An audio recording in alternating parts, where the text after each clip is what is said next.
Sidang cerai Tamara Bleszynsky dan Teguh Rafli akan sampai pada tahap keputusan pada sidang yang akan digelar 1 Februari mendatang. Sembari menunggu sidang, Teguh Rafli terlihat muncul di Bandara Soekarno-Hatta. Rafli ternyata akan terbang ke Surabaya untuk urusan bisnis. Sekilas, tuduhan bahwa selama ini Rafli hanyalah suami yang luntang-lantung, tak punya kerjaan, tidak sepenuhnya benar. Alhamdulillah, insya Allah nih kita akan buka kantor cabang di Surabaya.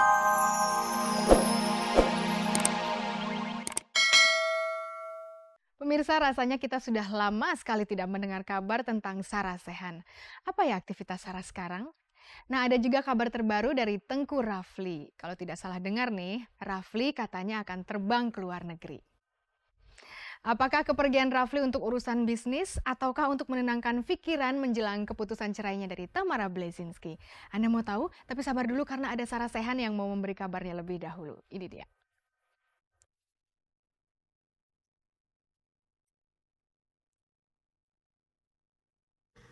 Perempuan berambut cepak ini Anda kenal sebagai Sarah Sechan. Sebelum menikah, bisa dibilang Sarah adalah presenter yang sangat laris. Sarah menikah pada saat karirnya sebagai presenter sedang berkibar. Setelah menikah, Sarah seperti tak lagi sungguh-sungguh menekuni profesinya sebagai presenter. Tawaran masih ada, tapi saya lebih selektif aja. Jadi semua tawaran saya lihat waktunya. Kalau terlalu pagi saya memang nggak mau, karena pagi saya mesti mandiin anak dan ngasih makan segala macam. Kalau terlalu malam saya juga nggak mau terima gitu kan, kecuali sekali-sekali ya, kayak kemarin konser Tiga Diva ada kita MC itu malam, tapi kan nggak setiap hari juga begitu gitu. Dan saya sebisa mungkin kalau misalnya hari ini saya MC, kalau bisa besok saya nggak terima tawaran MC yang seharian karena saya mau ada waktu untuk anak saya.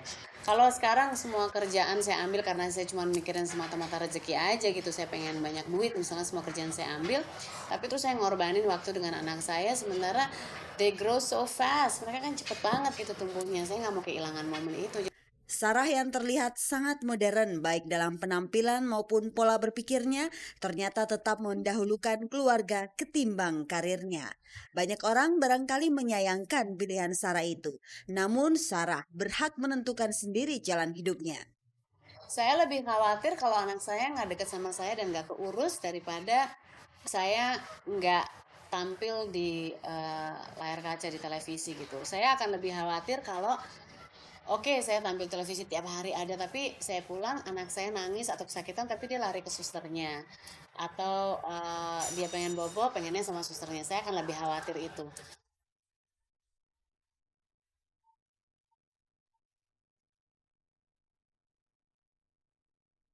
Sidang cerai Tamara Bleszynsky dan Teguh Rafli akan sampai pada tahap keputusan pada sidang yang akan digelar 1 Februari mendatang. Sembari menunggu sidang, Teguh Rafli terlihat muncul di Bandara Soekarno-Hatta. Rafli ternyata akan terbang ke Surabaya untuk urusan bisnis.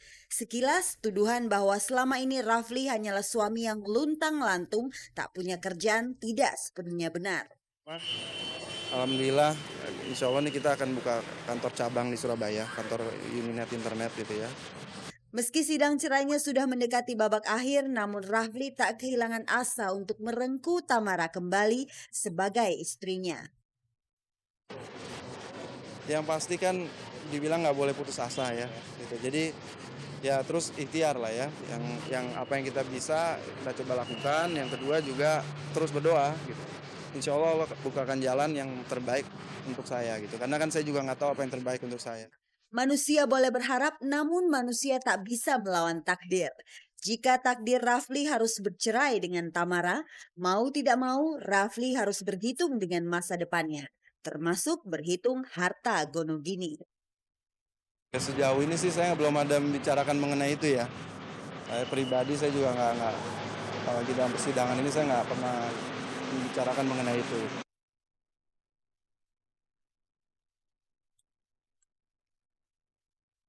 Anwar Fuady akan menjawab pernyataan bernada sumbang dari Roy Martin dan teman-temannya yang sangat memojokkan Anwar. Pemirsa, Anwar Fuady pasti berang karena dibilang ketua Parsi Papanama oleh Roy Martin. Anwar pasti tidak sabar untuk segera memberikan pernyataan tandingannya. Melihat karakter Anwar Fuady, rasanya Anwar akan segera memberikan pernyataan yang tidak kalah keras ketimbang Roy Marten CS. Sekeras apakah pernyataan dari Anwar Fuady? Yuk kita saksikan bersama.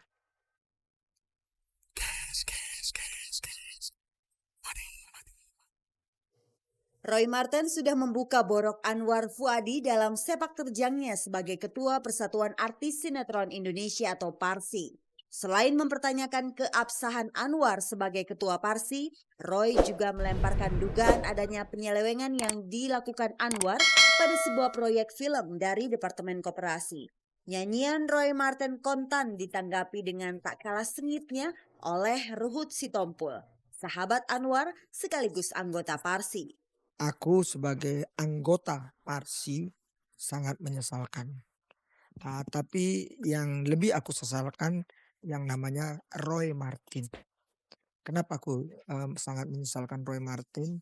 Apa yang disampaikan dia di infotainment dan di media cetak, begitu juga ini kan PARSI ini kan ada yang namanya kayak Dewan Penasihat lah, aku nggak tahu apa itu istilah mereka ya.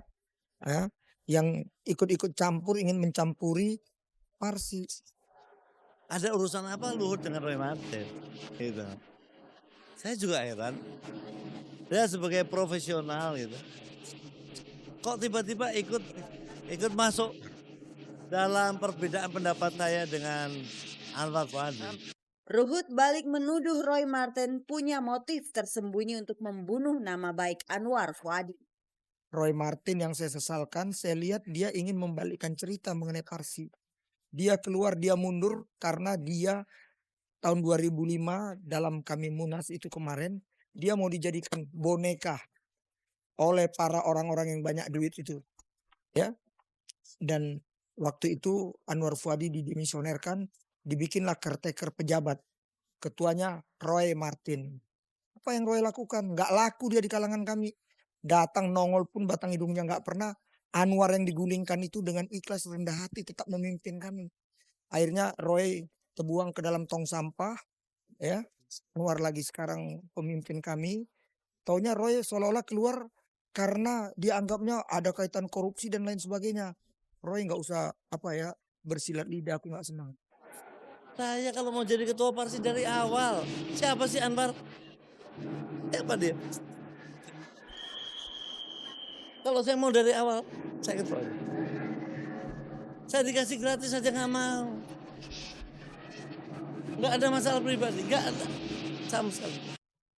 Meski membantah punya dendam pribadi kepada Anwar, Roy sekali lagi mempertanyakan proyek sinetron pesanan dari Departemen Koperasi yang pernah dikerjakan oleh Anwar.